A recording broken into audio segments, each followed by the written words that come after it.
With in minutes Delhi police और NSG command scenes पर पहुंचकर कॉरिडोर लगा देती हैं। किसी ने नहीं सोचा था कि इस ब्लास्ट के पीछे डॉक्टर्स का हाथ है। इतना सब कुछ हो गया था, लेकिन अभी तक किसी को यह पता नहीं चल पा रहा था कि यह ब्लास्ट करवाया किसने है। इस पूरे मामले को दिल्ली पुलिस हैंडल कर रही थी, लेकिन जैसे ही पुलिस को पता चलता है कि ये एक टेररिस्ट अटैक है, उसके तुरंत बाद इस मॉड्यूल का प्लान था दिल्ली में 26/11 जैसा एक सीरियल ब्लास्ट करने का। मैंने काफी आर्टिकल्स पढ़े और डिटेल कलेक्ट करी। मैं आपको एक्चुअल डिटेल्स दूंगा कि उस दिन हुआ क्या था। मैं इन डिटेल्स के लिंक डिस्क्रिप्शन में डाल दूंगा, आप एक बार वहां पर जाकर वेरीफाई जरूर कीजिए। 10 नवंबर 2025 दिल्ली की शाम आज कुछ अलग थी। विंटर का सीजन स्टार्ट हो चुका था, हवा भी थोड़ी ठंडी और ट्रैफिक भी यूजुअल से थोड़ा हैवी था। रेड फोर्ट के आसपास टूरिस्ट भी थे और ऑफिस से लोग अपने अपने घर जा रहे थे। लाल किले के गेट के पास चांदनी चौक के ट्रैफिक से एक ग्रे कलर की हुंडई i20 कार आती हुई दिखाई देती है। टाइम हुआ था करीब 6:42। आसपास के सीसीटीवी फुटेज में कार क्लियरली दिखाई देती है। धीरे धीरे रेड फोर्ट के पास आती है और ट्रैफिक लाइट के पास आकर रुकती है। सेम टाइम उसके आसपास कुछ और गाड़ियां भी रुकती हैं, एक व्हाइट कलर की इको और टूरिस्ट कैब्स। रिपोर्ट्स के अनुसार कार में 3 लोग बैठे थे। ड्राइवर सीट पर एक मिडिल एजेड आदमी और बैक सीट पर 2 young mail passenger. Police sources के मुताबिक कार दिल्ली में 5:55 पर एंट्री कर चुकी थी और उसके बाद उसने कश्मीरी गेट से होते हुए रेड फोर्ट वाली रोड ली। आई विटनेस ने कहा कार नॉर्मल लग रही थी और कोई पैनिक या अनयूजुअल एक्टिविटी नहीं थी। एक लोकल सर्विस प्रोवाइडर ने बताया कार बहुत देर तक रुकी रही और इंजन भी बंद नहीं हुआ था। अराउंड 6:50 पर एक शार्प साउंड एरिया में सुनाई दिया। लोग कंफ्यूज हुए और कुछ समय तक किसी को कुछ समझ नहीं आया। फिर एक सडन ब्लास्ट ने साइलेंस तोड़ दी क्योंकि ब्लास्ट बहुत तेज था। ब्लास्ट के तुरंत बाद रेड फोर्ट के आसपास का एरिया पूरी तरह केओस में बदल गया। लोग भागने लगते हैं और कंप्लीटली पूरी तरह ट्रैफिक जाम हो जाता है। With in minutes Delhi police और नेशनल सिक्योरिटी गार्ड्स एनएसजी की टीम सीन पर पहुंच गई। पुलिस और सिक्योरिटी ने इमीडिएट कॉर्डन लगा दिया। सिक्योरिटी कैमरास के एनालिसिस के अनुसार ब्लास्ट कार के रियर सेक्शन यानी ट्रंक के पास हुआ था, जिस वजह से कार का बैक पोर्शन पूरी तरह डैमेज्ड हो गया और आसपास में खड़ी कार उन पर भी हैवी इंपैक्ट पड़ा। उनके शीशे और पैनल्स के टुकड़े टुकड़े हो गए। पुलिस ने सबसे पहले एरिया को कॉर्डन ऑफ किया और मीडिया एक्सेस पर रिस्ट्रिक्शंस लगाई। फायर ब्रिगेड और ambulance with in 8 minute side पर पहुंच चुकी थी। टाइम हुआ था करीब 6:58। एक आई विटनेस के अकॉर्डिंग कार के अंदर 3 लोग मौजूद थे और तीनों लोग सीरियस इंजर्ड थे, जबकि ड्राइवर सीट पर बैठा आदमी इंजर्ड तो था लेकिन वो सीट पर ही डेड हो गया। ब्लास्ट की इंटेंसिटी लिमिटेड नहीं थी। हमें लाइव फिल्मिंग से पता चलता है कि इस ब्लास्ट की इंटेंसिटी कितनी ज्यादा थी।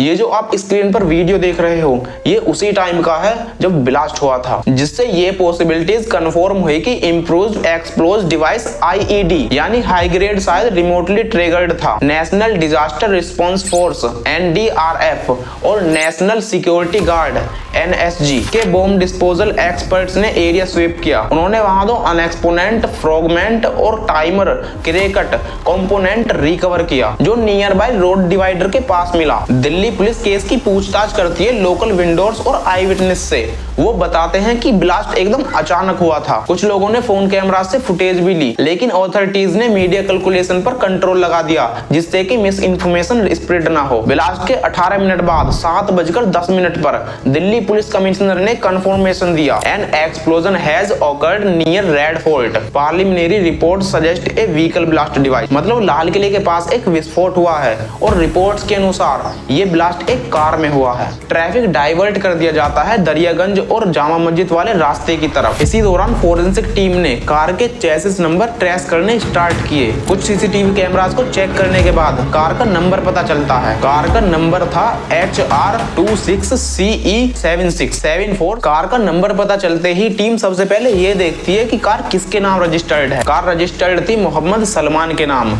फोरेंसिक टीम मोहम्मद सलमान को कस्टडी में लेती है। सलमान बताते हैं कि उसने कार देविंदर नाम के व्यक्ति को बेची थी, जिसने इस कार को आगे अंबाला में किसी और को बेच दिया था। एक्चुअली में कार की ओनरशिप कई बार बदली गई थी। इसमें फेक डॉक्यूमेंट्स का यूज किया गया था। ब्लास्ट की वजह से कार की काफी चीजें टूट फूट गई थी और पूरी कार डैमेज से जल गई थी। टीम ने जले हुए टुकड़े और राख के सैंपल्स कलेक्ट किए और बाद में उन्हें लैब में भेज दिया। लैब ने कंफर्म किया कि मटेरियल में अमोनियम नाइट्रेट के ट्रेसेस मिले। अमोनियम नाइट्रेट अकेले में एक्सप्लोजिव नहीं हो सकता, यह सिर्फ एक स्टेबल फर्टिलाइजर है। अमोनियम नाइट्रेट में एक्सप्लोजिव तब बनता है जब उसमें कोई फ्यूल या अदर केमिकल मिलाया जाए। वो अकेले में कभी एक्सप्लोजिव नहीं हो सकता, क्योंकि अमोनियम नाइट्रेट में ऑक्सीजन बहुत ज्यादा होती है। एक्सप्लोजन के लिए 3 चीजें चाहिए, फ्यूल, ऑक्सीजन और हीट। अमोनियम नाइट्रेट में ऑक्सीजन बहुत होती है। जब इसे किसी फ्यूल के साथ मिलाते हैं तो ये दोनों जलने लगते हैं और तेज एक्सपेंड होने वाली गैस बनती है, जिससे एक्सप्लोजन होता है। सीन के फोटोग्राफ और ड्रोन शॉट लिए गए जिससे ब्लास्ट की स्ट्रेटजी समझी जा सके। एक्सपर्ट्स ने बताया इम्पैक्ट पैटर्न सजेस्ट करता है डिवाइस रियर सीट के नीचे या बूट एरिया में प्लेस्ड था। ब्लास्ट के कुछ ही घंटे बाद दिल्ली पुलिस स्पेशल सेल और एनएसजी फोरेंसिक टीम ने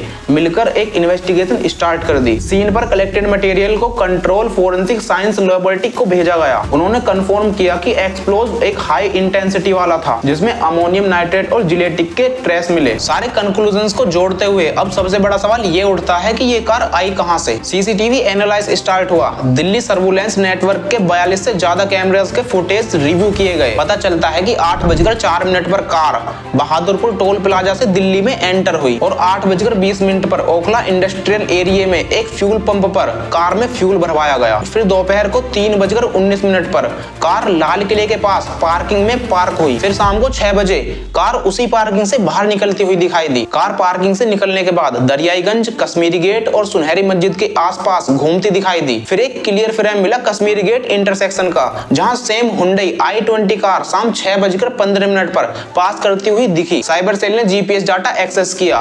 कार के हिस्ट्री रूट से पता चला कि व्हीकल 10 नवंबर को गाजियाबाद से एंटर किया गया था और सुबह के वक्त उसने आनंद विहार बॉर्डर पर शॉर्ट हेल्थ लिया। इससे एक और फुटेज मिली टोल बूथ कैमरा फुटेज की। उसमें क्लियरली दिखा कि एक आदमी ब्लैक कलर की हुडी और ब्लैक मास्क पहनकर टोल पे कर रहा था। इसी दौरान फोरेंसिक टीम ने जली हुई कार के डैशबोर्ड से एक मोबाइल सर्किट रिकवर किया। शायद ये ट्रिगर डिवाइस का कुछ पार्ट था। सेल डाटा एनालिसिस से एक लोकल टावर पिन हुआ। ब्लास्ट से 2 मिनट पहले एक शॉर्ट सिग्नल ट्रांसमिशन डिटेक्ट हुआ, जिसका ओरिजिन अभी तक ट्रेस नहीं हो पाया है। इन्वेस्टिगेशन टीम ने रेड फोर्ट के आसपास के ड्रोन मैप और ब्लास्ट के रेडियस के मॉड्यूल्स बनवाए, जिससे ये कंक्लूड हुआ कि डिवाइस रियर कंपोनेंट के नीचे फिट था और टाइमिंग रिमोट केयर कट के थ्रू सिंक्रोनाइज किया गया था। इतना सब कुछ हो गया था, लेकिन अभी तक ये पता नहीं चला था कि इस ब्लास्ट के पीछे हाथ किसका है। इन्वेस्टिगेशन टीम ने ब्लास्ट के 72 घंटे तक नॉन स्टॉप सर्विलांस चलाई। उन्होंने दिल्ली एनसीआर के 250 से ज्यादा कैमरास के फीड एनालाइज किए और बैंकिंग ट्रायल्स ट्रेस किए। सबसे पहले ब्रेक थ्रू मिला आनंद विहार टोल प्लाजा के फुटेज से, जहां कार के अंदर क्लियरली 3 शैडोज दिख रहे थे।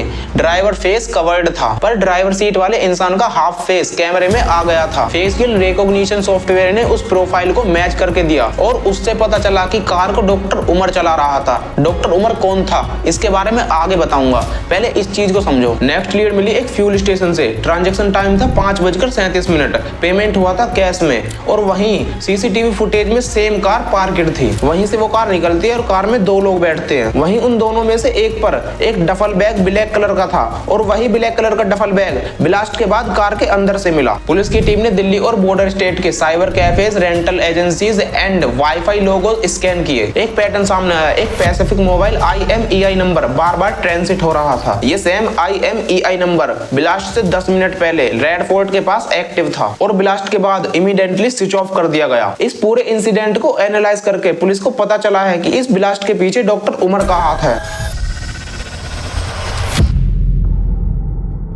जो पुलवामा के कोयल गांव का रहने वाला 36 ईयर का MBBS डॉक्टर था। वह फरीदाबाद के अल-फलाह मेडिकल कॉलेज में काम कर रहा था। 2 साल से फरीदाबाद में रहते हुए वह जैसे मोहम्मद के लिए विस्फोट जमा कर रहा था। मार्च 2023 में कश्मीर से दिल्ली आया था। एक्सपर्ट्स के मुताबिक डॉक्टर उमर ने पैनिक होकर कार में ही सुसाइड ब्लास्ट कर दिया। पुलिस ने डॉक्टर उमर की मां को हिरासत में लिया उसके DNA टेस्ट के लिए। DNA टेस्ट से पुष्टि हो गई कि ब्लास्ट में उसकी मौत हो गई है। इस पूरे मामले को दिल्ली पुलिस हैंडल कर रही थी, लेकिन फिर इस केस को एक टेररिस्ट अटैक बताया गया। फिर टेररिस्ट कनेक्शन का खुलासा होते ही नेशनल इन्वेस्टिगेशन एजेंसीज NIA ने इस केस को अपने हाथों में ले लिया। इस केस में दूसरा अहम किरदार है आदिल अहमद का। यह एक डॉक्टर है और अक्टूबर 2024 से सहारनपुर यूपी में एक प्राइवेट हॉस्पिटल में काम कर रहा है। उसे जैसे मोहम्मद के पोस्टर लगाने के मामले में 5 नवंबर को अरेस्ट किया गया था। उसके लॉकर से AK-47 राइफल बरामद हुई थी। फिलहाल वो जम्मू कश्मीर पुलिस की कस्टडी में है। पुलवामा का 35 year doctor Muzammil Shakeel white collar terror का एक चेहरा था। वह अल-फलाह यूनिवर्सिटी में असिस्टेंट प्रोफेसर के तौर पर काम कर रहा था। फतेहपुर में किराए के घर से 2900 किलो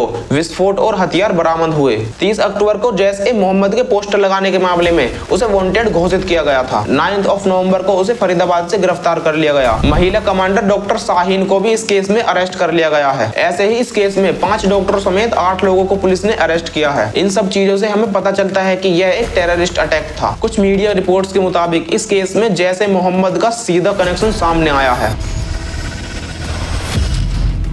इस मॉड्यूल का प्लान था दिल्ली में 26/11 जैसा ब्लास्ट करने का, पर पुलिस की छापेमारी से घबराकर मैन सस्पिशियस पर्सन ने जल्दबाजी में यह ब्लास्ट कर दिया। इंसिडेंट के तुरंत बाद मिनिस्ट्री ऑफ होम ने एक हाई लेवल रिव्यू मीटिंग बुलाई। दिल्ली पुलिस, NSG, CISF और IB के रिप्रेजेंटेटिव में एक फोर्स बनाया। इस केस ने दिल्ली सिक्योरिटी प्रोटोकॉल्स को थोड़ा बदला है। With in 10 days red fort और चांदनी चौक के आसपास 80 से ज्यादा न्यू कैमरेस इंस्टॉल किए, जिसमें AI बेस्ड फेशियल रिकॉग्निशन जैसे एडवांस फीचर हैं। चेक पॉइंट के पैटर्न बदले। व्हीकल एंटर होने के बाद 2 बार वेरिफिकेशन करवाना होगा। Number plate scan, random physical check for high risk hour. लाल किले के आसपास अब शाम होते ही एक तो सिक्योरिटी ज्यादा होती है और लाइट्स ज्यादा होती हैं। इस ब्लास्ट में 12 लोगों की डेथ हो गई और 20 से ज्यादा लोग